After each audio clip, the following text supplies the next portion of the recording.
Hello ചങ്ങന്മാരെ, രാവിലത്തെ പരിപാടിയൊക്കെ കഴിഞ്ഞ് നേരെ ജിമ്മിക്ക് പോയിട്ടോ. അപ്പോൾ ഇതാ രാത്രി മുഴുവനും ബൾബിന് ചുറ്റും അമ്മാനമാടിയ പ്രാണികൾ എങ്ങെങ്ങില്ലാതെ വീണ് കിടക്കുന്നു. പിന്നെ ഇതാ അരക്കുറ്റിയുടെ ചൂലുമെടുത്ത് ലെഫ്റ്റും റൈറ്റും വീശി തുടങ്ങി.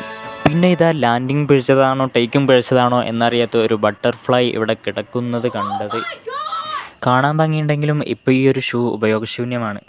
എന്നിരുന്നാലും ഒരുപാട് കാലം നമുക്ക് വേണ്ടി സേവനങ്ങൾ ചെയ്തതല്ലേ, നമുക്കങ്ങനെ തള്ളിക്കളയാം. പിന്നെ ഒരു പാട്ടൊക്കെ ഇട്ട് നമ്മൾ മഴക്കാലമായതുകൊണ്ട് ഇതിങ്ങനെ കിടക്കണമെന്ന് പുറഞ്ചും അങ്ങോട്ടും ഇങ്ങോട്ടും ഒക്കെ അടിച്ച് വാരി ക്ലീൻ ചെയ്തു കേട്ടോ. ഇന്നലെ ചെന്നൈയിൽ നിന്ന് പുറപ്പെട്ട് കാലത്ത് പാലക്കാട് എത്തിയിട്ട് നമ്മുടെ ഇക്കാക്ക ഇവിടെ റൂമിലെത്തിയിട്ടുണ്ട് കേട്ടോ. പിന്നെ ആശാനിതാ വെട്ടിയിട്ട വാഴത്തണ്ട് പോലെയല്ല, കാറ്റത്ത് വീണ വാഴത്തണ്ട് പോലെ സുഖനിദ്ര. ഇനി ആശാൻ എഴുന്നേറ്റിട്ട് വേണം വല്ലതും പോയി കഴിക്കാൻ. അപ്പോൾ ഇത് പറ്റുമെങ്കിൽ എന്നെക്കാൾ ഉറക്കെ കൂടാമെന്ന് പോയി. അപ്പോൾ ഇതാ എന്നോടോ ബാല എന്ന് ചോദിച്ചുകൊണ്ട് ഹൈ റേഞ്ചിലിരുന്ന് ചങ്കുണ്ണി കീച്ചുന്നു.